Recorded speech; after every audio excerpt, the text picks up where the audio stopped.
May the force be with you. Enfin. Oula. J'ai failli faire une connerie. Bref. Désolé pour le retour. Vas-y, je vais faire ça. Ok. Du coup, bah, bienvenue à tous. On est là depuis pas longtemps, depuis 5 minutes. Putain, 5 minutes et déjà 2 bugs. J'oublie le retour, j'oublie le micro, j'oublie... je lance le chat, enfin je lance le live, ça me dit aucune connexion. Moi pas comprendre. J'ai vraiment zéro chat. C'est la journée Star Wars, mais la force n'est pas avec moi aujourd'hui. Donc on va déjà essayer de faire 2-3 trucs sympas. On va essayer déjà de faire 2-3 trucs sympas. Le programme de cet après-midi, bah c'est très simple, hein, c'est déjà de partir sur la tier list. La tier list, ouais non, je vais pas remettre mon casque tout de suite, ça sert à rien. On va d'abord commencer par la tier list Star Wars, des films et des séries Star Wars. Et ensuite, on partira sur un jeu. Donc là, au départ, j'avais prévu de partir sur Jedi Fallen Order. Mais le problème, c'est qu'avec les bugs techniques que je suis en train de me taper là, en 5 minutes de live, je me dis que ça sera pas sur ça qu'on va partir parce que mon PC va pas survivre. Donc on verra ce qu'on fait. On verra ce qu'on fait d'ici là. J'ai retiré mes lunettes, ouais. Ouais, j'ai retiré mes lunettes parce qu'en fait, on a le reflet. Là, comme mes deux écrans sont en mode full blanc, c'est horrible. Le retour est horrible, en fait. C'est n'importe quoi. Donc, je remettrai mes lunettes après. Pour ceux qui se demandent, ça fait ça, en fait, tout simplement. Hop, là, on voit comme ça. Et là, on voit mon deuxième écran. Du coup, c'est hyper relou. C'est hyper chiant. Au moins, quand l'avantage des jeux, c'est qu'il n'y a pas ça. Enfin, pas sur le deuxième écran, c'est plus sombre. Mais là, le site est un peu blanc. D'ailleurs, on va mettre le site tout de suite. Tac, tac. Charlie, j'ai même pas vérifié si on m'entendait bien. Ah, bah si, on m'entend bien.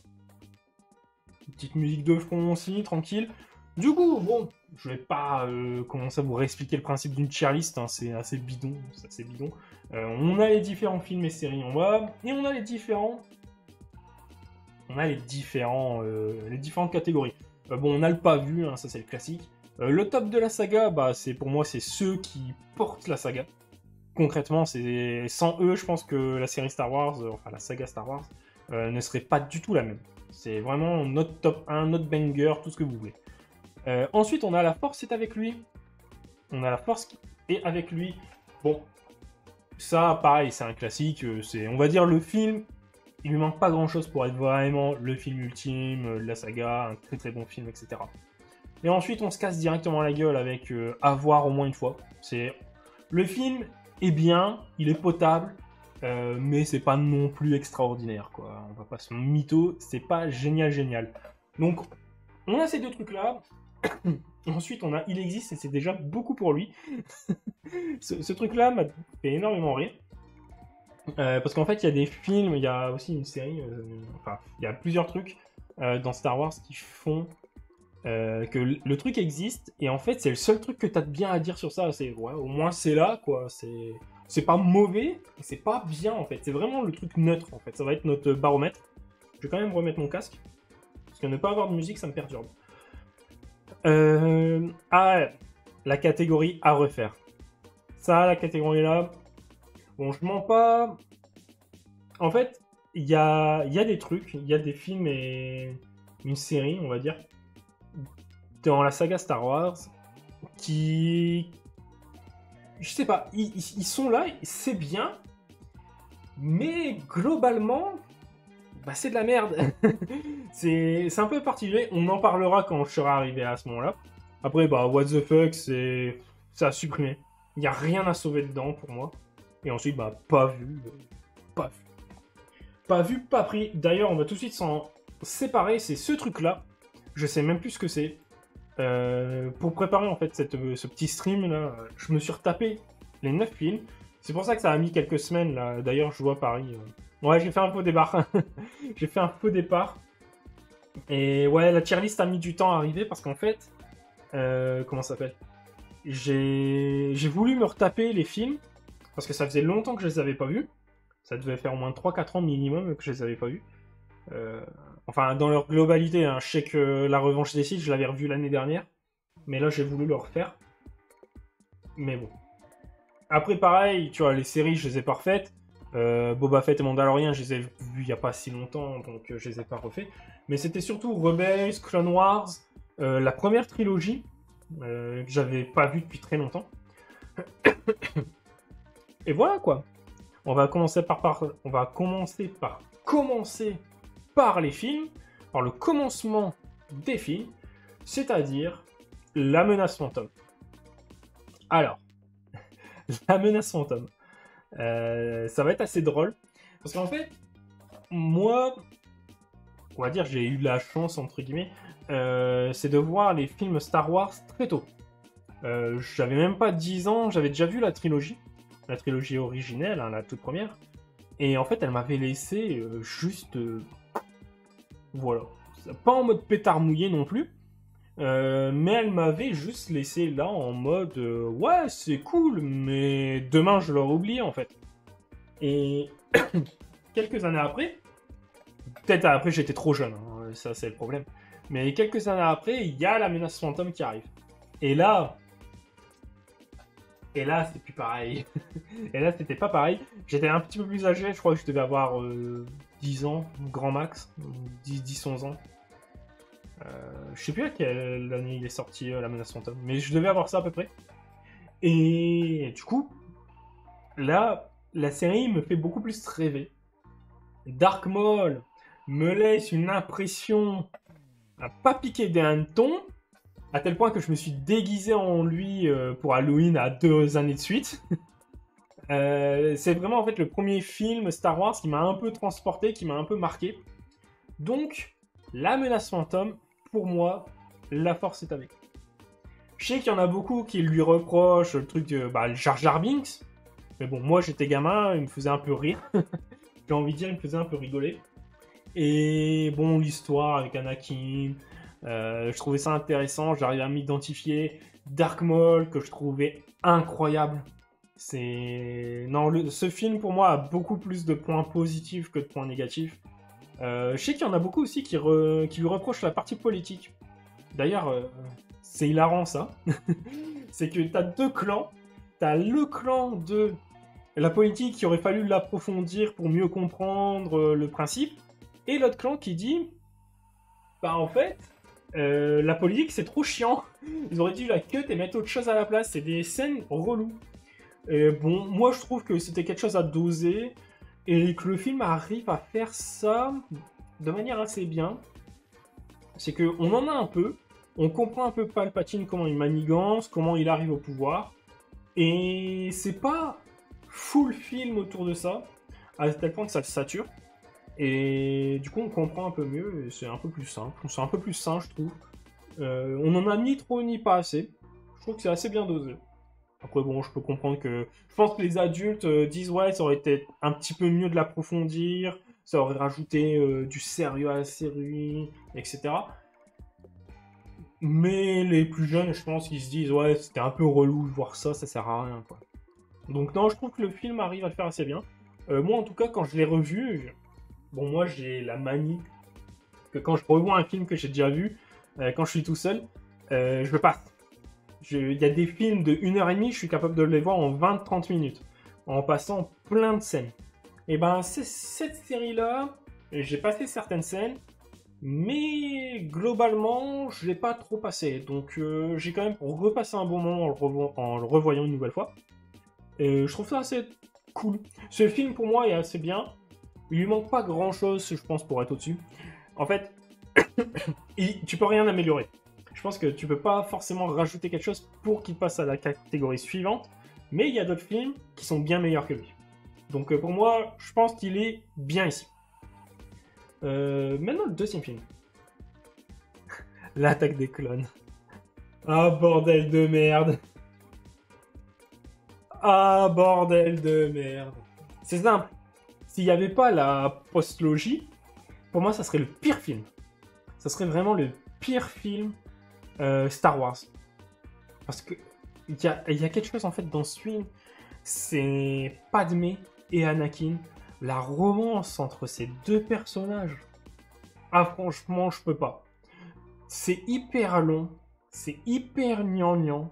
Déjà quand j'étais gosse, je pouvais pas blairer ces passages-là. Ça m'avait tellement saoulé. Donc non, pour moi, faut l'éjecter. C'est quelque chose à éjecter. Ce film-là, il traîne trop en longueur, la dynamique est totalement ratée. Les seuls passages intéressants, c'est quand tu suis l'histoire d'Obi-Wan. Dès que tu reviens à Anakin et Padmé, c'est relou. À part le moment où Anakin est tout seul sur Tatooine, quand il part en chasse sur les traces de sa mère. Ça, c'est intéressant. Ça, c'était pas mal. Mais c'est le seul passage bien. C'est le seul passage bien d'Anakin, jusqu'à la fin avec le combat contre Dooku. Après, forcément, Dooku, le saint des saints, on va dire, repose en paix. Hein, l'acteur est mort, malheureusement. Un très grand acteur. Mais bon. Malheureusement, c'est la vie. Enfin, voilà. Le comte Dooku, je trouve que ce personnage... Ah bah d'ailleurs, ouais, je vais peut-être le montrer après. Mais ouais, non, le personnage du comte Dooku est extrêmement bien fait. Il l'incarne à la perfection. Et il rattrape beaucoup de ce film, surtout dans le final de ce film. Le petit combat de Dooku-Yoda, hein, tout le monde le connaît. C'est génial. On a tous eu notre kiff. Moi, dans la salle de ciné, j'étais là en mode « Oh putain de sa mère !» Oh là là. Quand là, il dégomme Anakin, il dégomme Obi-Wan. T'es là en mode « Ouais, putain !» Et puis t'entends le petit « Tac, tac, tac, tac. » Et tu vois l'ombre de Yoda arriver tout doucement. Yoda qui arrive. Et qui lui dit « Eh bah ouais, je vais te mettre une fessée, mon gars !» Non, ouais, bref. Attends, je vais tout de suite le montrer.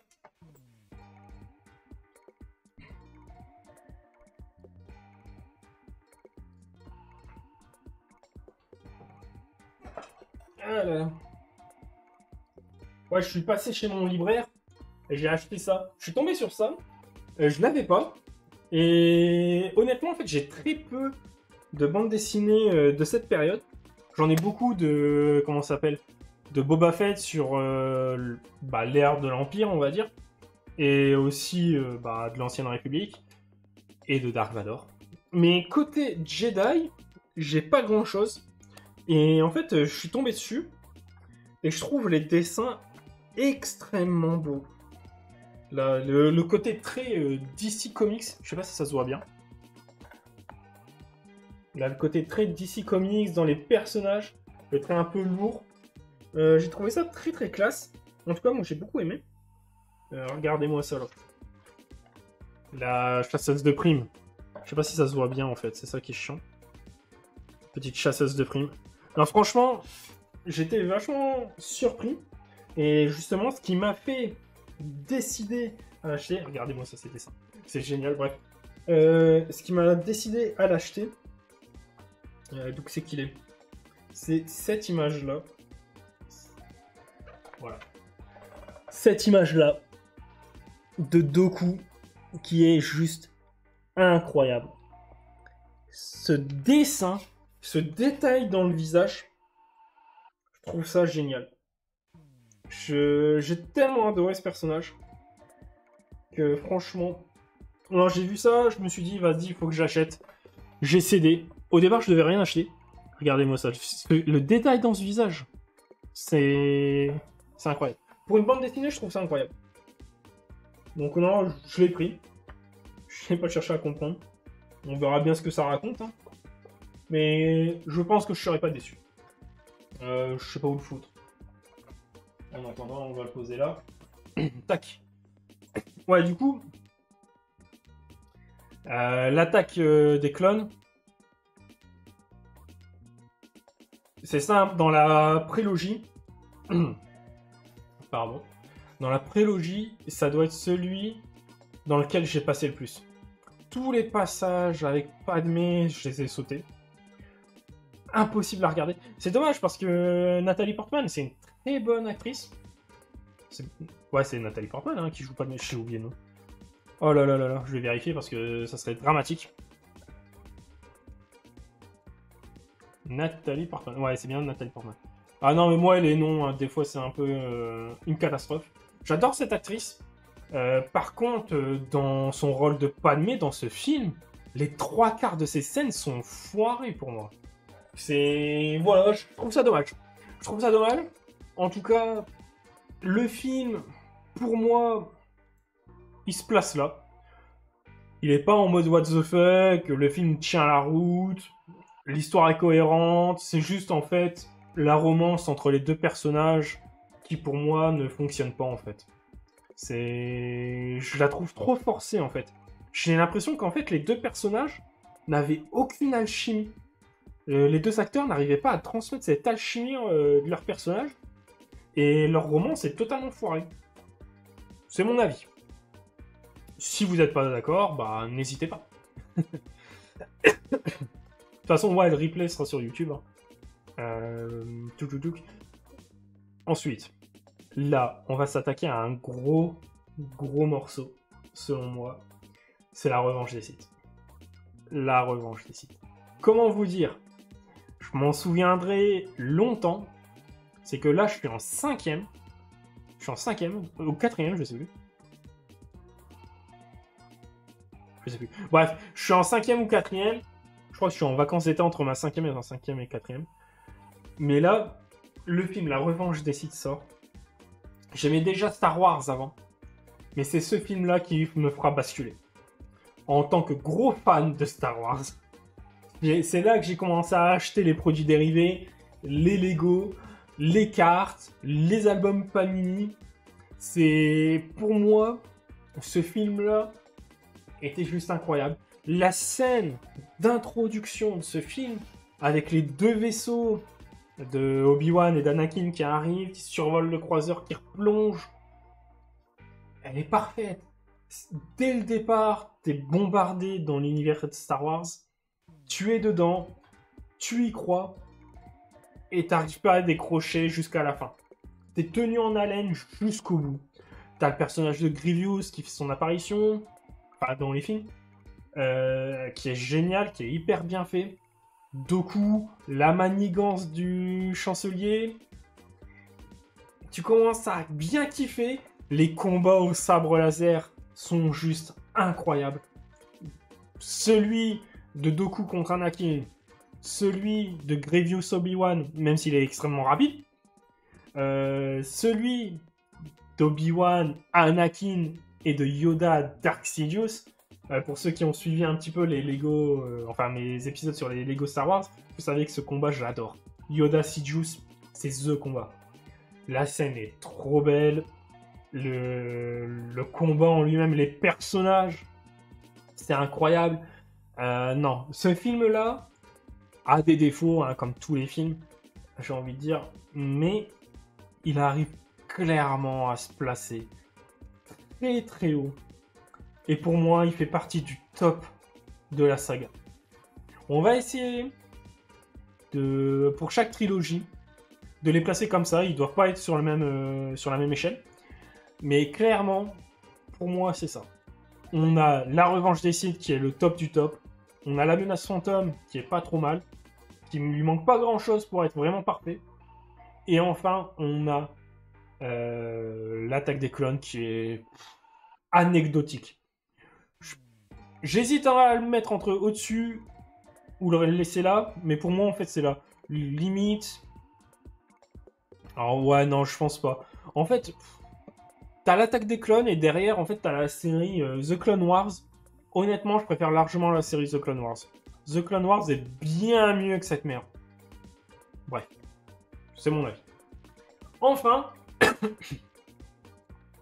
là, je vais pas me faire des potes. Je pense que je vais pas me faire des potes. N'hésitez pas à rager hein, dans les commentaires, hein, surtout pour ceux qui verront ça sur YouTube. Si vous n'êtes pas d'accord, il y a un super bouton qui s'appelle s'abonner. Il suffit juste de cliquer dessus, c'est génial. Parce que clairement, un nouvel espoir. Comment dire? En fait, le problème de ce film, c'est qu'il est extrêmement vieux. Et que, comme tous les films avec beaucoup d'effets spéciaux et qui sont vieux, ça a mal vieilli. Ça a très mal vieilli. Et encore maintenant, quand j'ai dû me le retaper là, il y a quelques semaines, il y a des scènes... pourtant, c'est la version remasterisée que j'ai regardé. Mais ça fait mal aux yeux, quoi. Ça pique, hein. Mais bon. Il y a quand même des scènes cultes. J'aurais tendance à dire que le film est très bon. Il est... À l'époque, il est totalement innovant. C'est une leçon de cinéma. Hein. De toute façon, Lucas, il a fait son taf. Je pense que, à cause du fait qu'il a mal vieilli, tu peux pas le placer plus haut. Pour moi, tu peux pas le placer plus haut. Il est à voir au moins une fois. N'importe quelle personne qui dit aimer Star Wars doit avoir vu ce film. parce qu'il est très bien, il est très bien, il est bien, il est beau, il est intéressant à regarder, il a un scénario original, surtout pour l'époque. Mais le problème, c'est que pour moi, je peux pas le mettre au même niveau que La Menace Fantôme, parce que La Menace Fantôme, je suis moins gêné quand je le regarde. quand je le regarde, ah, il y a des passages, c'est compliqué, quoi. C'est le petit saut et tout, les... Non, je peux pas. Je peux pas le placer plus haut pour moi, à cause du fait... Bah, en fait, c'est ça le problème dans le cinéma. Dès que tu commences à vouloir mettre beaucoup d'effets spéciaux, tu sais forcément qu'arrive un moment, tu auras de meilleurs effets spéciaux qui vont rendre les tiens totalement foirés. Et ce film-là, c'est un peu ça le problème. Et... tu peux pas, pour moi, tu peux pas le mettre plus haut. Je suis pas d'accord, tu peux pas le mettre plus haut. C'est... En fait, je pense aussi que comme c'est le tout premier, les gens ont tendance à le surestimer. Clairement. Et si je veux garder ma règle de un épisode par étage, enfin un épisode pour chaque trilogie, un épisode, un étage, je peux pas le mettre plus haut parce que derrière il y a d'autres films. Il y a d'autres films qui vont arriver, donc je peux pas le mettre plus haut. Donc non, pour moi, les gens ont tendance à le surestimer, clairement. Je le trouve trop surcoté par rapport à ce qu'il offre en fait. À notre époque. Je l'aurais vu dans les années 80, peut-être que j'aurais dit totalement autre chose. Mais bon, j'étais pas né. Donc voilà. La revanche des Sith, il est où? Non, pas la revanche des Sith, l'Empire contre-attaque. C'est ça, ouais, c'est ça l'Empire contre-attaque. L'Empire contre-attaque. Alors là aussi. L'Empire contre-attaque. Pour moi, l'Empire contre-attaque, ça se joue vraiment au coude à coude. J'en ai déjà parlé de façon dans les Lego Star Wars, quand je faisais un petit peu le let's play des Lego Star Wars. Pour moi, l'Empire contre-attaque, la revanche des Sith, c'est très compliqué de les départager. Là, on a un peu moins... Le film est un peu plus récent. Je crois qu'il y a 5 ans de différence entre les deux, je sais plus. Tiens, je vais regarder vite fait. On va regarder ça. Pourquoi ma souris galère? Hop, on va regarder vite fait. Tac. La revanche des Sith. Non, l'Empire contre-attaque, je suis con, putain. Hop, l'Empire contre-attaque. Date de sortie, c'est quand déjà? En 80. Ok, et Un Nouvel Espoir. Et Un Nouvel Espoir, c'est 77, ouais, 3 ans. Dans mes souvenirs, c'était un peu plus. Bon, c'est pas grave. Du coup, 3 ans de différence. T'as 3 ans de différence entre Un Nouvel Espoir et l'Empire contre-attaque. Mais entre-temps, Lucas a beaucoup plus de budget pour le réaliser. Les effets spéciaux s'en font ressentir. Ils ont toujours mal vieilli, mais c'est moins gênant. Et surtout, t'as toute l'histoire avec Luke. Tu voyages, t'as la planète Hoth, t'as Dagobah, t'as... J'ai oublié la cité de Lando. J'ai oublié la cité. J'ai oublié la planète, oh, c'est pas grave, tant pis. T'as la planète de Lando. T'as pas mal de choses qui font que ce film te fait voyager. Tu rentres dedans. T'as vraiment la pression que l'Empire est dangereux dans celui-là. Parce que je suis désolé, dans Un Nouvel Espoir, ils sont là. Tu vois les Stormtroopers, Obi-Wan, tu me vois pas. Ok, on te voit pas. Ils arrivent dans l'étoile de la mort. Pareil, ils arrivent à s'enfuir assez facilement. C'est pas très compliqué. L'Empire me fait pas peur, en fait, dans Un Nouvel Espoir. Par contre, dans l'Empire contre-attaque, t'as en plus l'apparition des chasseurs de primes. Tu vois Bossk, IG-86, Boba Fett, forcément, le célèbre. Là, Dark Vador, même s'il avait failli étouffer quelqu'un dans Un Nouvel Espoir, là, il tue 2 personnes, je crois. Là, l'Empire, on va dire, il pose ses couilles sur la table, quoi. Là, dans ce film-là, t'as vraiment la pression, t'as vraiment la sensation de danger. Donc pour moi, là, il fonctionne. Et le problème des effets spéciaux qui ont un mal vieilli est un peu moins présent. Même si au final les combats sont pas très bien chorégraphiés, etc. Encore une fois, tu peux parler pendant des heures dessus. Mais clairement, ce film est intéressant. Et il faut le regarder. Et je pense que dans la trilogie originelle, c'est le meilleur des trois. C'est le meilleur des trois. Maintenant, voilà. Je pense que si tu dois en choisir qu'un seul, je reste sur mon avis que La Revanche des Sith est mieux. Voilà. Ça, c'est mon avis. Après, je pense que c'est un problème de génération. Hein. Clairement, c'est un problème de génération. Je pense que des personnes plus âgées, des personnes qui auraient vu les films dans les années 80, ils auraient tendance à dire que l'Empire contre-attaque est mieux que La Revanche des Sith. Mais bon, fallait pas être de cette génération-là. Hein. La meilleure, c'est celle née entre 80 et 80, entre 90 et 2000. Hein. Voilà. Donc voilà, on est la meilleure génération. Et si t'es pas d'accord, ben abonne-toi. Donc voilà. Maintenant, qu'est-ce qu'on peut dire? Qu'est-ce qu'on peut dire maintenant sur ce film-là, Le Retour du Jedi? Alors, ce film-là est intéressant, mais en fait, je sais pas pourquoi, mais ce film-là, il est bien. Je le juge mieux qu'un Nouvel Espoir, en dessous de l'Empire contre-attaque. Donc là, je n'ai pas forcément le choix, ça sera ici. Mais globalement...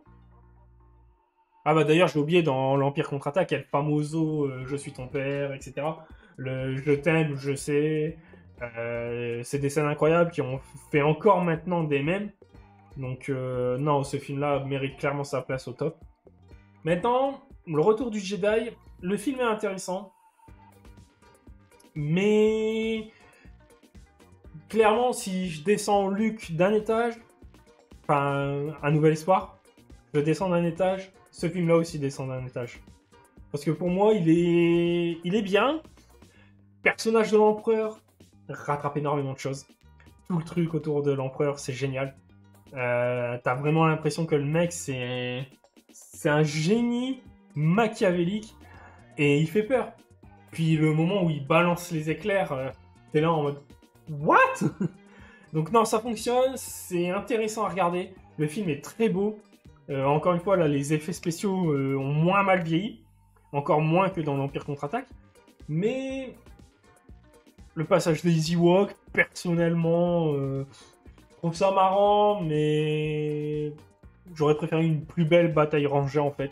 À l'image de Hoth, en fait. Dans Hoth, on a vraiment... enfin, sur la planète Hoth, on a vraiment une bataille rangée entre les rebelles et l'Empire, avec les énormes... clébards, je sais plus comment ça s'appelle, les AT-AT. Ça a vraiment de la gueule.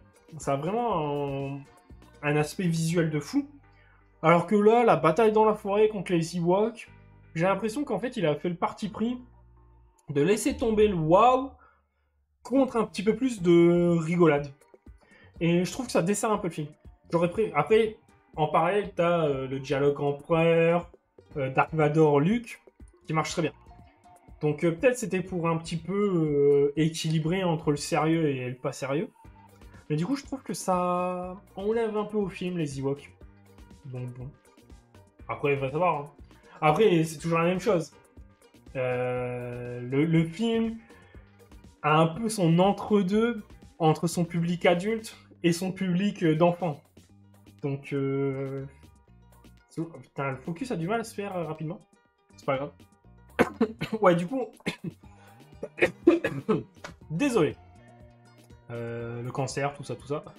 Ouais, du coup, t'as un peu ce problème-là dans tous les films. Tu peux faire cette même critique, c'est qu'en fait, t'as une partie sérieuse qui est toujours un peu désamorcée par une partie un peu enfantile. Et tous les films font ce grand écart, ils ont un peu le cul entre deux chaises, entre le fait d'être axé pour les adultes et axé pour les enfants. Donc voilà. Les Ewoks en sont le parfait exemple de ça pour moi. Mais j'aurais préféré une bataille rangée qui avait plus de gueule. Clairement. Donc voilà. Donc je pense que ouais, il a ses points positifs, il a ses défauts. Il mérite sa place là, en deuxième dans cette trilogie. Et c'est déjà pas mal.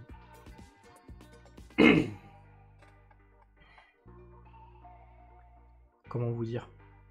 J'ai pas envie de parler de celui-là. J'ai clairement pas envie de parler de la postlogie. J'ai encore dû... Franchement, quand j'ai dû me retaper les 9 films, j'ai commencé dans l'ordre chronologique, hein, je me suis pas emmerdé. Je suis arrivé à la postlogie. J'ai commencé à avoir du mal. J'ai failli briller à 2-3 reprises. Hein. J'ai failli laisser tomber en mode c'est pas grave, je la regarde pas, de toute façon c'est pas intéressant. Mais je les ai quand même regardés. Et on va dire, ma santé psychologique a eu un peu de mal. Surtout que pendant le mois d'avril, avec la sortie de Lego Star Wars, j'en ai bouffé du Skywalker. Et c'est pour ça aussi que dans les derniers épisodes du Let's Play Lego Star Wars, quand je me tape le 8 et le 9, c'est compliqué. Ça se voit que j'apprécie pas, que je passe pas un bon moment.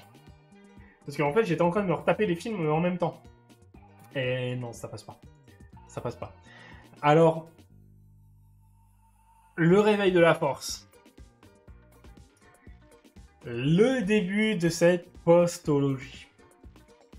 Que dire, que faire dans cet enfer? Le problème, c'est... Je pense qu'en fait, l'idée de la série est intéressante, mais elle a trop de points à laisser en suspens. Le premier épisode a clairement aucune identité. C'est un film, pour moi, un peu cahier des charges pour en faire un film Star Wars. On va pas rentrer dans les détails, hein. Le nombre de vidéos YouTube qui détaillent le fait que le scénario soit un copier-coller d'un Nouvel Espoir, j'en suis totalement d'accord. Ils essayent de faire des trucs, mais au final, c'est des trucs qui ont déjà été faits dans les autres films Star Wars. Ce film n'apporte rien d'intéressant d'un point de vue scénaristique. Et les personnages, que dire? À part Han Solo, Chewie et Kylo Ren, je trouve qu'ils sont interchangeables. T'as Finn, pour moi c'est la grosse déception. J'aurais trouvé qu'en fait ils pouvaient en faire plein de choses intéressantes, parler de plein de trucs avec ce personnage. Au final, on l'a juste résumé à un lâche entre guillemets qui essaye de se rattraper à la fin. C'est le seul truc qu'il fait. Et je trouve que résumer ce personnage à ça, c'est passer à côté de beaucoup de choses à développer. Donc voilà. Ah, je vais prendre à boire parce que je m'en sors plus. Elle est où la bouteille d'eau?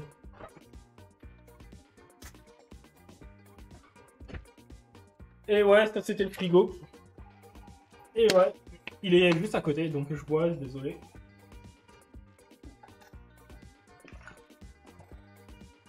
Ah, c'était dégueulasse.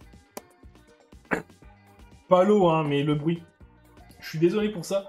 Je déteste l'ASMR. Clairement, je déteste l'ASMR. En fait, le problème, là je vais raconter un peu ma vie, c'est... Comment ça s'appelle? Bon, on le fera plus tard. On va rester sur ça. On va rester sur ça parce que, bon, j'ai déjà l'air assez bizarre, donc... Et schizophrène, oui, en effet. Donc, je vais pas rentrer dans les détails. On en parlera après. Quand on ira sur Jedi Fallen Order. Là, on va rester sur ça. On va rester sur le réveil de la force. Ouais, en fait, je dois lutter pour continuer à parler de la postologie. C'est dingue. Bref. Du coup, le personnage de Finn, pour moi, il passe à côté. Le personnage de Poe Dameron. Ah, je suis désolé, mais dans ce film-là, il me sort par les yeux. Je ne peux pas le blairer. Je le trouve condescendant et avec un certain côté pédant. C'est dommage parce que l'acteur, il est génial. Il est extrêmement puissant. Là, on le revoit dans... Comment ça s'appelle Moon Knight. L'acteur, il est incroyable. Moi, je l'adore, cet acteur.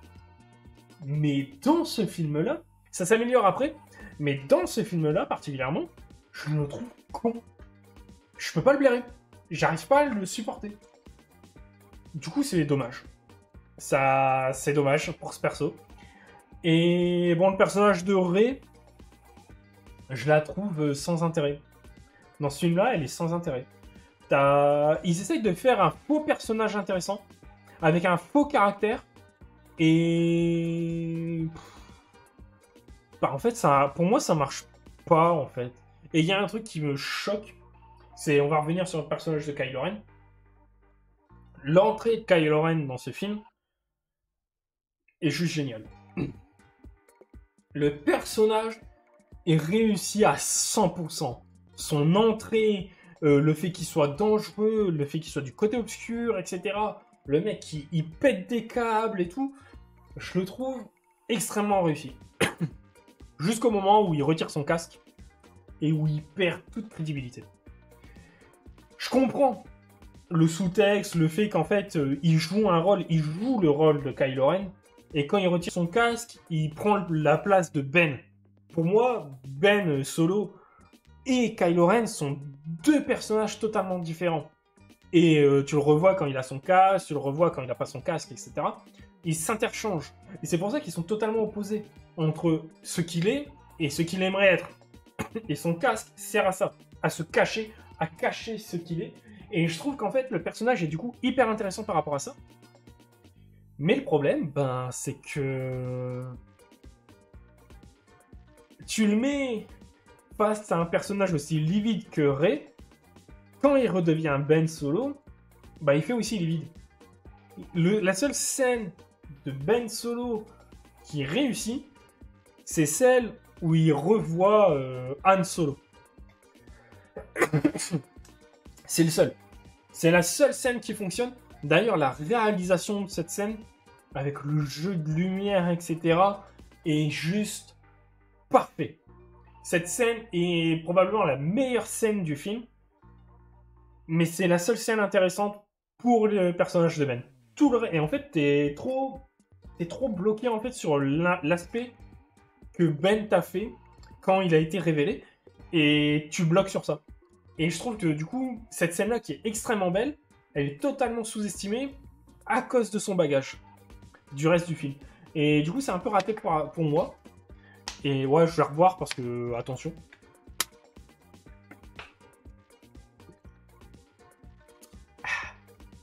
Bref. Ouais, du coup, pour moi, c'est un peu raté. La bouteille disparaît un peu. C'est trop marrant. Bref. Pour moi, le film, il est raté. Clairement, les personnages, t'y crois pas. T'as beaucoup trop de fanservice aussi. Ça aussi, c'est un problème dans les films récents, on va dire. Ceux qui ont un bagage, on va dire. T'as ça dans les Star Wars, dans les Harry Potter, dans les Marvel. Je trouve qu'ils commencent à trop tirer sur la corde sur le fanservice. D'ailleurs, un exemple concret pour moi, c'est d'ailleurs, cette scène apparaît 3 fois. Enfin, et 4 fois. T'as la scène de base, t'as le fanservice dans le réveil de la force, t'as une référence à cette scène dans 2 films, dans Solo et dans l'ascension des Skywalker. C'est la scène de l'échiquier de Chewie. Et pour moi, c'est un cas d'école. C'est que cette scène-là te montre exactement ce qu'il faut faire et ce qu'il faut pas faire quand tu veux faire référence à une autre. Dans le réveil de la force, t'as Finn qui va... T'as le banc en arc de cercle, t'as la table en plein milieu. Il doit s'asseoir pour continuer son dialogue avec Rey, etc. Le mec va s'emmerder à faire le tour de la table pour s'asseoir derrière. Un truc hyper chiant. Au lieu de s'asseoir par exemple sur la table ou sur le coin du canapé, non, il fallait qu'il s'assoie derrière. Pourquoi ? Pour que la table d'Holo Échec soit dans le premier plan, soit la première chose visible, et que quand il l'allume sans faire exprès, et qu'il galère à l'éteindre, on voit l'Holo Échec. C'est la seule raison. Le mec n'a aucun intérêt à s'asseoir à cet endroit-là, mais il y va pour faire référence à la scène qu'on a dans Un Nouvel Espoir. Et pour moi, du coup, ça, c'est juste du fanservice qui ne sert à rien. Ça n'apporte rien, ça sert à rien. C'est de la merde. Il n'y a rien d'autre à dire, ça devrait pas exister. Alors que, dans Solo et dans l'ascension des Skywalker, t'as 2 scènes, avec Chewie d'ailleurs, qui est en train de jouer à l'Holo Échec. Le premier, c'est contre... putain, comment il s'appelle ? Beckett. Beckett. Ouais, Beckett, c'est ça, Beckett. Le mercenaire, un petit peu. Le contrebandier. Et d'ailleurs, on apprend que c'est Beckett qui lui apprend à jouer à Lolo Échec. Et il lui explique un petit peu le truc et tout. Je trouve la scène intéressante. Ça rajoute un petit peu du background sur Chewie, sur Beckett aussi, parce que dans l'histoire, ça montre que Beckett, c'est quand même un stratège, qui essaye de prévoir toujours un coup d'avance, qu'on peut pas forcément lui faire confiance, etc. Du coup, ça rajoute de l'intérêt au personnage grâce à cette scène-là. Elle n'est pas juste anodine. Pareil dans dans l'ascension des Skywalker. Là, t'as Poe Dameron et Finn qui jouent contre Chewie. Et là, bah, ils sont dans le vaisseau, ils ont rien d'autre à faire à part attendre d'arriver à destination. Donc forcément, ils s'occupent comme ils peuvent. Donc elle est justifiée, cette scène. Ils sont en train de jouer parce que Chewie est hyper fan de ce jeu. Ok, on a l'habitude de le voir jouer. Pour moi, ça fonctionne.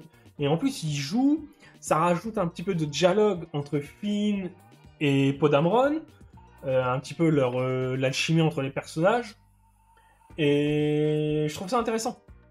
Là, je trouve ça intéressant. La scène n'apporte pas grand-chose de plus, mais elle sert quand même à un minimum de choses.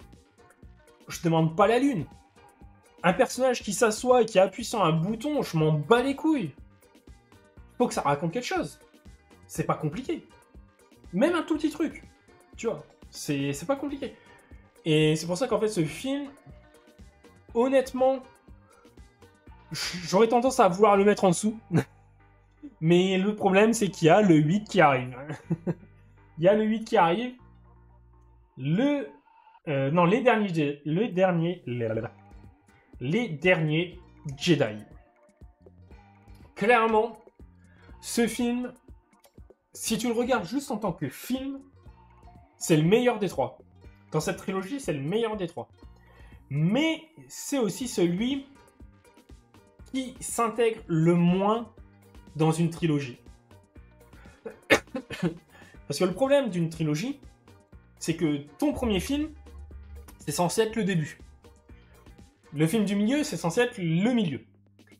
Et le film de fin, c'est censé être la fin. C'est exactement ce qui se passe dans la prélogie. Anakin enfant, c'est le début. Anakin ado, Anakin qui devient Dark Vador. Fin d'un chapitre. Début, milieu, fin. Dans la trilogie, apparition de Luke, confrontation avec l'Empire, victoire des rebelles. Début, milieu, fin.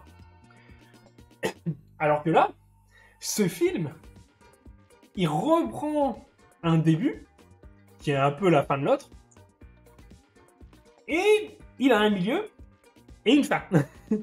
Il détruit Snoke, il tue Luke, il tue Plasma. Ce film, en fait, met fin à tout. L'ascension, enfin, le parcours initiatique de Rey, si tu reprends, par exemple, dans la trilogie, avec l'entraînement de Luke, qui apparaît dans l'Empire contre-attaque, elle l'a pas. Luke, enfin, vite fait, quoi, rapidos, mais Luke l'envoie chier, il refuse un petit peu de faire son truc, au final, elle se barre avant même d'être entraînée, et Luke finit par mourir. Voilà, quoi. Donc, bon. Derrière, Snoke meurt. Ok, honnêtement, comment dire, dans ce film-là, en fait, je m'attendais pas à voir Snoke. Je m'attendais à le voir encore en hologramme, etc. Quand d'un coup on le voit, j'étais là en mode, pourquoi il le montre? Ça n'a pas de sens de le montrer. Pour moi, ça n'a pas de sens de le montrer. Je pensais vraiment qu'ils allaient faire comme dans la trilogie, c'est-à-dire le montrer à la fin. Dans le 3e épisode. Comme Sidious. Tu sais qu'il est là. Tu sais que Palpatine est méchant. Mais clairement, Palpatine devient Sidious que dans la Revanche des Sith. Je m'attendais à ce que ce soit à peu près la même chose. Mais là, on voit Snoke. Et je peux te dire que dans le cinéma, j'étais là en mode, pourquoi il le montre? Je comprends pas. Je comprends pas pourquoi il le montre. Et j'étais là tranquille dans mon siège, en mode, ça n'a pas de sens en fait de le montrer. Ça n'a pas de sens. Et ma seule explication, pour moi, c'est qu'en fait, le gars, quand il a fait le scénario, il s'est dit, moi, j'aime pas laisser des portes ouvertes pour une suite. Donc on va fermer. Donc Snoke il meurt. Luke meurt. Rey est toute seule. Les rebelles, ils sont 20. Il n'y a plus personne. Je trouve ça un peu con. Je trouve ça vraiment dommage. Et aussi, il y a un truc qui me bloque dans ce film. C'est... qui me bloque un peu moins dans le précédent. Parce qu'en fait, dans le précédent, t'as l'impression que les rebelles, entre guillemets, ils sont quand même nombreux. Ils ont une base, ils ont des vaisseaux, ils ont pas mal de choses, etc. T'as l'impression qu'ils ont un soutien logistique assez puissant. Alors que dans ce film, bah y a rien en fait. Ils ont 3 vaisseaux, ils ont même plus assez d'essence. C'est dingue. Et à la fin, ils sont 20. Et en fait, ça me fait poser un gros problème, qui d'ailleurs est rarement dit pour moi. C'est qu'en fait, dans cette trilogie qui est censée être post-Empire de Dark Vador, destruction, en plus, il y a combien de temps? Je crois 10 ou 15 ans, je sais plus. Bah, il y a au minimum l'âge de Kylo Ren, de toute façon. Il y a énormément d'années qui les séparent. Normalement, l'Empire s'est effondré. La République est revenue en force. Comment ça se fait que le Premier Ordre, t'as l'impression qu'en fait, c'est l'Empire. T'as l'impression qu'en fait, la République, la nouvelle République, celle qui a été créée par Leia, n'a jamais existé. Elle n'a jamais existé. Ils n'ont jamais repris le contrôle de la galaxie. Luke a foiré son coup, en fait. Ils ont détruit la 2e étoile de la mort, ils ont tué Palpatine. Normalement, l'Empire était censé s'effondrer. Et ben en fait, non. T'as encore rien. Il y a personne. Il y a la démocratie, la République n'est pas revenue. C'est juste, en fait, les vestiges de l'Empire se sont réunis et ont fait le Premier Ordre et ont occupé la place. Normalement, c'est eux qui doivent être en minorité. Et au final, non, ils sont en majorité. Et je sais pas, ça me paraît bizarre. Ça me paraît vraiment bizarre, en fait, cette histoire. Et c'est pour ça que pour moi, ce film, en fait, il est un peu chelou. Parce qu'en fait, toute l'armée du Premier Ordre, tu vois un énorme croiseur, tu vois plein de vaisseaux, etc. Quand ils se posent sur la planète finale, t'as KT-AT, un vaisseau, le genre de chasseur de Kylo Ren, et c'est tout. Ça, c'était l'intégralité de l'armée du Premier Ordre. C'est un peu con. Pourquoi ils l'ont... En plus, d'ailleurs, il y a un problème dans cette scène. C'est pourquoi ils sont pas bombardés, les rebelles, depuis l'espace. Il y avait un putain d'énorme croiseur, le croiseur de Snoke et tout. Pourquoi ils ont pas juste bombardé depuis l'espace? Ça aurait réglé le problème. Alors bref. Du coup, pour moi, ce film a quand même pas mal de problèmes. Il y a des choses qui sont extrêmement bien réussies. La scène de fin avec les vaisseaux et tout, je trouve ça très beau. Le petit bonus, on va dire, un peu fan service à la fin, du gamin qui attire le balai avec la force. Pareil, je trouve ça assez anecdotique, mais sympa. Tu vois, ça rajoute rien, mais ça n'enlève rien. C'est pas gênant. Mais le problème, c'est qu'en fait, ce film, dans la trame de la trilogie, il pose tellement de problèmes que tu ne peux pas l'intégrer dans la trilogie. Donc pour moi, en fait, ce 2e film est un échec et il doit être refait. Parce que sinon, ça fonctionne pas. Et c'est pour ça, d'ailleurs, pour moi, que... Là, on va attaquer le dernier, là, le 9e. Le 9e, dès le départ, il partait en mode échec total. Parce qu'on savait que dans les 2 heures de film, la première demi-heure, ça allait être juste rattrapé. Enfin, réexpliquer comment tu passes du 8 au 9. Alors que normalement, c'est censé être direct. Là, tu peux pas passer directement de l'un à l'autre, comme c'est fait dans les 3 autres films, enfin dans les 2 autres trilogies. Parce que, bah, t'as rien à dire, en fait. Y a plus rien, t'es obligé de raconter des choses. Donc, bah, retour de Palpatine, totalement what the fuck, son armée totalement pétée, le mec est resté 20 ans, au minimum, en train de glander sur Exegol, sur son trône en mode... On se fait chier, là, non? Alors qu'il avait une putain d'armée. L'explication de son armée, plus du tout. En plus, il justifie qu'il avait déjà ça à l'époque de... Comment ça s'appelle Du Retour du Jedi. Pourquoi tu les as pas utilisés? Pourquoi tu t'emmerdes à faire une étoile d'amour? T'as des étoiles d'amour portatives sur 45 croiseurs? À quoi ça te sert? Je trouve ça un peu con. Puis il y a un deuxième truc con, c'est les mecs, Leia, qui fait partie des plus grandes héroïnes de la galaxie, elle balance un message de détresse. Elle dit que les 4 connards en AT-AT vont les tuer. Personne ne vient. Là, ils disent, Palpatine est revenu. Il a l'armée la plus puissante qu'on ait jamais vue. On lance un appel de détresse. Toute la putain de galaxie revient. Aucun sens. Généralement, les gens, en moyenne, plus la menace est élevée, moins ils ont de courage. Bah, dans Star Wars, c'est l'inverse. Enfin, dans cet épisode-là, c'est l'inverse. Donc, c'est un peu con. Je trouve ça très dommage d'avoir fait ça. Et avant de parler du point plus que problématique, je voulais parler d'autre chose, mais j'ai oublié. Ouais, du coup, t'as ça. La dague. Oh, putain de merde. La dague. Il parle d'Exegol. Elle dit, ah, dans les cahiers de Luke, dans son journal intime, il parle d'Exegol. Il dit qu'il y a une relique qui permet d'y aller. Why not? Ça fait très quête de JDR, mais why not? Ok. T'y vas. Tu reprends la piste là où il l'a laissée. Et tu te rends compte? Déjà, t'as Lando Calrissian qui pop comme ça.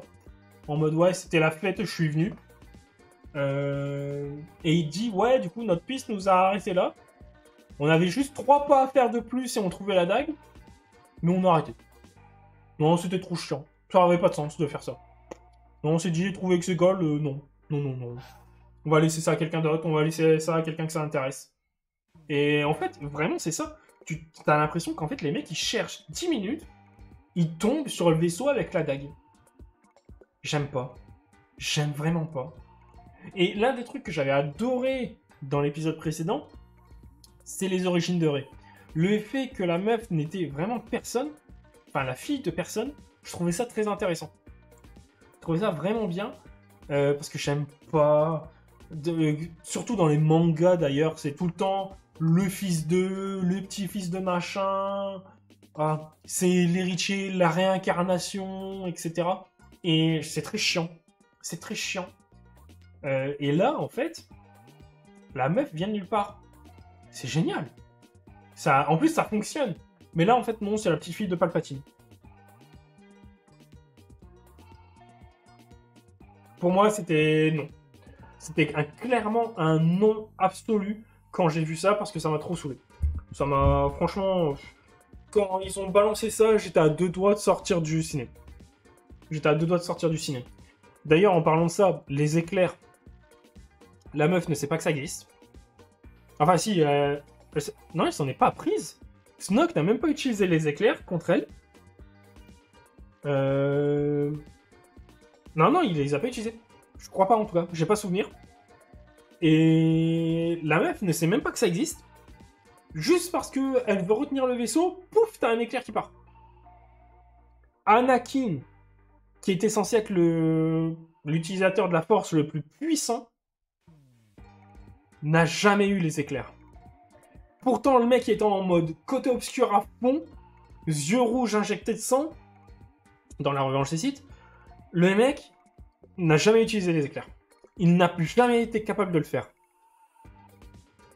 Elle te sort ça. Pourtant, Anakin est au courant, hein, il s'en est pris plein dans la gueule. Mais elle te le sort en mode what the fuck. Juste comme ça. En mode, bah vas-y, je suis la petite fille de Palpatine, du coup c'est logique, j'ai les éclairs. C'est un héritage. Donc Dooku, en fait, c'est son oncle. Explique-moi. Parce que pour moi, ça n'a pas de sens. Le fait qu'elle utilise les éclairs, ça n'a pas de sens. Ça n'a aucun sens.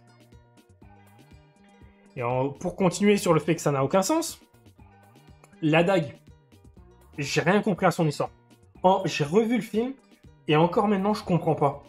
Comment un artefact millénaire peut guider sur les vestiges de la mort, de l'étoile de la mort, et en plus, t'as les stries à de la dague qui vient se coller parfaitement à la structure, enfin, pas à la structure, mais au morceau déchiré de l'étoile d'Amor qui s'est à moitié effondré dans ce lac, dans la mer, dans l'océan, là. Comment c'est possible? J'arrive pas à comprendre. Je peux pas... J'arrive pas. J'arrive pas à comprendre ce truc. Pour moi, c'est gros point d'incohérence. Et enfin, TP les objets. Non. Non.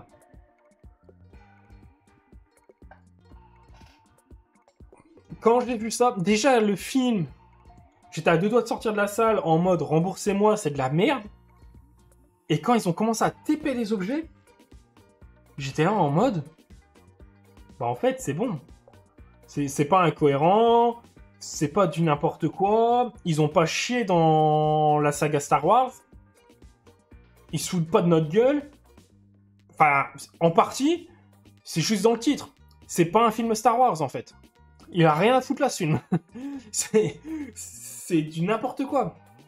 Pour moi, les deux là qui ont fait le film n'ont pas compris le principe même de la Force. La Force, tel que c'est décrit dans les films principalement, c'est lié à la vie, etc. Donc, que ça améliore tes capacités physiques. Courir vite, sauter haut, etc. Je comprends. T'es vivant. C'est lié à la vie. Why not? T'es capable de ressentir ce que les autres ressentent.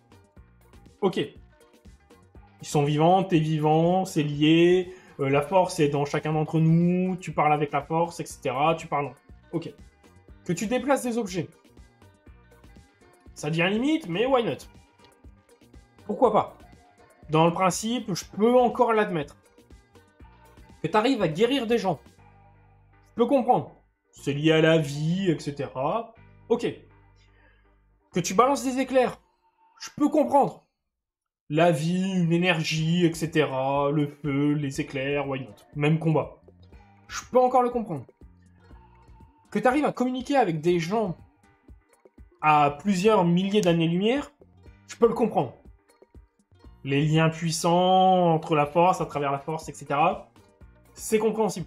Et pour les personnes qui crachent sur ce film à cause de ça, je vous rappelle juste que dans l'Empire contre-attaque, après que Luke s'est fait couper la main, il a été rapatrié dans un croiseur rebelle. Il est face à l'espace. On voit Dark Vador qui est dans son croiseur à Pétaouchnok et qui est lui aussi face à l'espace et ils se parlent. Bon là, ils sont pas l'un face à l'autre, mais c'est juste une vue d'esprit ça, donc c'est pas grave. Techniquement, ils pourraient se voir. On s'en fout. Et là, dans ce film-là, c'est pareil pour moi. D'ailleurs, Yoda, qui était tranquille sur Coruscant, ressentait la détresse, la douleur d'Anakin qui était sur Tatooine. Donc encore une fois, ça me gêne pas. Si ça te gênait pas dans les autres trilogies, ça peut pas te gêner là, de toute façon. Donc ça me gêne pas. Mais que des objets sont transportés instantanément, ça n'a pas de sens. Ça n'a pas de sens. Pour moi, à ce moment-là, le film se fout littéralement de la gueule du truc. Ça n'a pas d'intérêt. En plus, c'est pour ça je mets en what the fuck, parce que pour moi, ce film, il n'est pas à faire, il est juste à détruire, il est à supprimer, il n'y a rien à garder dedans. Parce que tu peux pas dire que ça fonctionne avec si peu d'intérêt. Tu peux pas dire que ça fonctionne, que tu peux TP des objets, les mecs ils se battent, ils arrivent à se faire des dégâts dans l'environnement à distance. À partir de là, t'as même plus besoin de te battre. T'as juste à savoir où est la personne et bam, tu la butes. Pourquoi tu t'emmerdes à aller sur Exegol? T'as juste à buter à l'autre débile comme ça à distance. En plus, il s'y attendra pas. Donc non, le film... Je pense qu'en fait, les scénaristes, après le 8, ils se sont dit, bon, on est trop dans la merde, on va juste faire un film what the fuck et passer au projet suivant. Et du coup, bah... À un moment, ils se sont dit, bon, faut qu'on justifie le fait que Kylo Ren puisse retrouver Rey. Bon bah vas-y, ils pouvaient déjà se parler, se toucher, par la pensée. Bon bah maintenant, ils arrivent à s'échanger des trucs, tu vois. Donc vas-y, rentre chez toi. C'est... Non. Pour moi, ils ont torché le film. Ils ont juste voulu torcher le film sans se prendre la tête. Parce que le 8 était passé là avant, et ils n'avaient pas le choix. Ils n'avaient pas le choix, ils étaient obligés de faire ça. Donc voilà, c'était trop compliqué de faire quelque chose de cohérent, une trilogie cohérente avec le 8. Donc ils ont dit, bon bah fuck la cohérence, on finit le projet et on passe au suivant. Voilà. Ça c'est mon avis. Maintenant, on va continuer par les films. On va commencer par Solo. J'ai pas grand chose d'autre à dire sur ce film. le film pour moi, il m'a vraiment... En fait... C'est dommage, c'est qu'en fait le personnage d'Emilia Clarke dans ce film-là, je la trouve assez random. Je trouve qu'elle est pas... C'est pas génial en fait. Le personnage d'Han Solo, je le trouve assez drôle. Mais pareil, en fait les deux personnages qui arrivent vraiment à se détacher dans ce film, c'est Beckett. Mais le problème c'est qu'il est secondaire dans le film. Et le deuxième personnage, pardon, c'est Lando Calrissian. Mais le mec fait 2 apparitions. Mais c'est les 2 seuls personnages qui arrivent à te faire ressentir quelque chose. Je trouve que les autres sont soit chiants, soit pas intéressants. Même Chewie, en fait. Bon, si Chewie, oui. Chewie fonctionne, mais sans plus, en fait. C'est pas génial, en fait. Je trouve qu'en fait, le film se repose trop sur l'effet que c'est Han Solo, qu'il y a le Faucon Millenium, donc t'es censé adorer. Je trouve qu'ils approfondissent pas trop non plus le groupe, pas terroriste, mais comment ça s'appelle la pègre, le soleil écarlate. Tu vois Dark Maul à la fin, c'est cool, c'est sympa. Mais pareil, en fait, le film est bien, mais sans plus, en fait. Tu le vois une fois, ça te suffit, en fait. T'as pas besoin de le revoir plus, pour moi. En tout cas. Et Rogue One. Clairement. Sans hésiter. Sans aucune hésitation pour moi. C'est probablement... Bah pour moi, c'est le meilleur spin-off. De toute façon, il n'y en a que 2. Mais honnêtement, si tu dois classer les 3 là, La Revanche des Sith, son seul point positif face à Rogue One, c'est qu'il fait partie d'une trilogie et de la saga complète. Rogue One, c'est un spin-off. Mais si tu regardes en tant que film, en tant que tel, Rogue One est juste excellent. Rogue One est juste excellent. Le personnage de Jyn Erso, bof. Le personnage de Saw Gerrera, grosse déception pour moi. Comment il s'appelle, Andor, Cassian Andor, très intéressant. Très intéressant. Je suis pressé de voir la série sur lui. J'espère qu'ils vont garder le même ton d'ailleurs que de ce film. Parce que ça marche très bien. Et bon, ce film en fait vogue sur quelque chose de très intéressant. Sur la présence de la Force, des Jedi, mais juste en termes de légende. Et c'est pour ça que derrière, à la fin, quand tu vois Dark Vador arriver, t'es hyper hypé, quoi.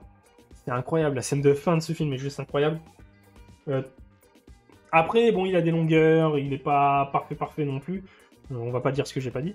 Mais ce film est clairement intéressant. Et franchement, quand tu te le tapes entre le 7 et le 8, tu te dis, putain, merci, enfin un bon film, quoi. Du coup, voilà. Ouais, du coup, pour moi, il n'y a pas de débat. Rogue One, il fait partie du top de la saga. Ensuite, les animés. Après, on finira par les séries. Clone Wars. En fait, je vais faire un tir groupé.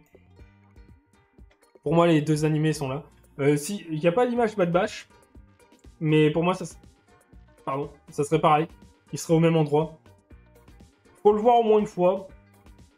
Clairement, je pense pas être la cible de ces séries. Mais The Clone Wars, j'ai quand même beaucoup aimé. Star Wars Rebels, un peu moins, je dois dire. Mais ça marche assez bien. Ça reste intéressant en fait. Je trouve que tu perds pas ton temps à les regarder. C'est drôle à regarder, c'est sympa. Mais bon. Bah, je vois qu'il y en a qui sont pas contents, mais... Non, clairement... Si tu te dis fan de Star Wars, faut les regarder, c'est intéressant, t'en apprends plus sur certaines choses, sur le lore, le personnage d'Ahsoka Tano qui est juste excellent, qui approfondit énormément d'ailleurs Anakin. La fin de Clone Wars est géniale. La dernière saison, je l'ai adorée, j'ai vraiment kiffé la revoir. Mais bon. Le problème, c'est que je pense que c'est vraiment très kids-friendly, c'est vraiment pour enfants. Là, on est moins dans l'entre-deux, comme pour tous les autres films. Hein. Tous les autres films, c'est vraiment l'entre-deux, comme je disais. Alors que là, on prend vraiment le parti pris d'être un truc axé pour les enfants. Donc si t'es fan de Star Wars, faut voir les trucs. Si t'es pas fan, tu peux t'en passer. Pour moi, clairement. Alors, Mandalorian. Là, je vais pas me faire que des amis. Clairement, Mandalorian, c'est une bonne série. Mais je peux clairement pas le mettre en haut. Je peux clairement pas le mettre en haut parce qu'en fait, pour moi, t'as deux problèmes dans cette série. C'est que dans la première saison, t'es un peu trop enclavé dans un épisode d'une histoire. T'as l'impression qu'il n'y a pas vraiment de lien. Mais à la fin, ça s'améliore un peu, mais je trouve qu'en fait, la série, elle fait vraiment trop épisode, une histoire, un personnage. Et à la fin, t'as le regroupement de toutes ces histoires et de tous ces personnages. Toute la série, tous les premiers épisodes, sont là uniquement pour justifier des alliés aux Mandaloriens. Et c'est tout. Je trouve ça un peu dommage. Le lore des Mandaloriens n'est pas expliqué. Dans la saison 2, c'est déjà autre chose. Là, dans la saison 2, t'as vraiment le background des Mandaloriens qui revient devant, avec le sabre noir, la Death Watch, Bo-Katan. T'as vraiment beaucoup plus de choses à faire. L'arrivée d'Ahsoka, parce qu'au final, Ahsoka aussi est vachement liée aux Mandaloriens. Dans Clone Wars, elle a beaucoup parlé avec Bo-Katan. Elle a combattu Dark Maul, qui était à la tête de la planète Mandalore pendant un moment. Donc non, c'est vraiment très intéressant. Le film, enfin la série, lui manque pas grand-chose en fait pour arriver dans le top. J'espère vraiment que dans la 3e saison de Mandalorian, on va avoir ce petit truc en plus. Parce que, clairement, la série est un banger. Moi, j'adore. J'ai adoré. Mais il lui manque encore un petit truc, je pense, pour arriver dans le top. On verra par la suite. Je suis vraiment curieux de savoir ce qu'ils vont faire de Grogu. Parce que franchement, ça m'a étonné qu'ils le récupèrent tout de suite. On va en parler maintenant. Mais dans les épisodes de Boba Fett, j'ai été étonné de revoir Grogu revenir avec le Mandalorian. C'était sûr qu'il allait revenir. C'est obligatoire qu'il allait revenir. Mais je m'attendais à voir une 3e saison de Mandalorian vraiment axée sur les Mandaloriens. Avec la reconquête de Mandalore, avec Bo-Katan, le combat autour du sabre noir, la voile, pas la voix, etc. Je m'attendais vraiment à ça. Et en fait, c'est passé à côté. Je trouve que c'est passé un peu à côté. Donc, bon. N'hésitez pas à me dire ce que vous en pensez. Parce que je suis curieux. Je suis assez curieux. Au final, ils font revenir Grogu. Ça n'empêche pas l'histoire de Mandalorian, du Grand Mandalore, etc. Tout ça, hein, ça n'empêche pas. Mais je trouve qu'en fait, il sera en trop dans cette histoire. Après, bon. Encore une fois, on ne sait pas ce que la 3e saison va raconter. Hein. On ne sait pas encore ce que ça va raconter. Donc, bon. Ouais, je déplace ça parce que c'est chiant. On ne sait pas encore ce que ça va raconter, hein, la 3e saison. Il n'y a rien d'officiel hein, pour l'instant. Je vois beaucoup de personnes commencer à parler de choses. Même moi, tu vois, je parle de la reconquête de Mandalore, le background sur les Mandaloriens, la voix, etc. Mais on n'a aucune idée de ce qui va se passer. Les gens partent en délire sur ça. On n'en sait rien. Rien d'officiel, les frères. Calmez-vous. Si ça se trouve, ça sera totalement autre chose. Et la reconquête de Mandalore, ce sera la saison 4. Ou 5. On va savoir. Donc non, bref. Voilà, on en est là. Il n'y avait pas Boba. Du coup, moi, j'ai préparé ma petite image de Boba Fett. On va essayer de la caser quelque part. Donc, Boba Fett. Sans hésiter. Relou le déplacement. sans hésiter. Pour moi, la série, en fait, est à refaire. Pourquoi? Je vais m'expliquer. Je vais quand même m'expliquer. C'est qu'en fait, le personnage de Boba Fett, il a une histoire. Il a un passé. Il a beaucoup de choses. Tu peux pas juste prendre Boba Fett, le changer du tout au tout, sans le justifier. Et en fait, le fait de le rendre gentil, j'ai vu beaucoup de personnes gueuler par rapport à ça. Mais en fait, c'est faisable. Moi, ça me choque pas. C'est faisable. Tu peux défendre l'idée, c'est intéressant. Il n'y a pas de souci. Par contre, faut le justifier. Et le problème, c'est que tu le justifies pas. Là, il n'y a rien de justifié. Il y a clairement un manque. C'est un peu mis en sous-texte. Mais clairement, la justification n'a pas sens. Le personnage de Boba Fett, c'est pas Boba Fett. Ils sont passés à côté du truc. En fait, ils ont voulu faire une série avec un personnage iconique qui est très kids-friendly, encore une fois. Bah, ils ont pas pris le bon personnage. Encore une fois, tu peux le faire, mais ça reste délicat. Et il faut le justifier. C'est justifiable, t'as plein de pistes pour le faire. Mais clairement, là, ça fonctionne pas. Ça fonctionne pas, je suis désolé, ça fonctionne pas. Un jour, peut-être que je ferai une vidéo sur mon avis sur Boba Fett, pourquoi ça fonctionne pas. Mais là, clairement, on est déjà à 1h15, on va pas abuser. J'ai envie d'aller jouer à Jedi Fallen Order, donc on va s'arrêter là. Mais clairement, pour moi, la série Boba Fett, elle promettait beaucoup de choses. Et clairement, elle n'était pas au rendez-vous. La qualité n'était pas au rendez-vous. Ah putain. La qualité n'était pas au rendez-vous.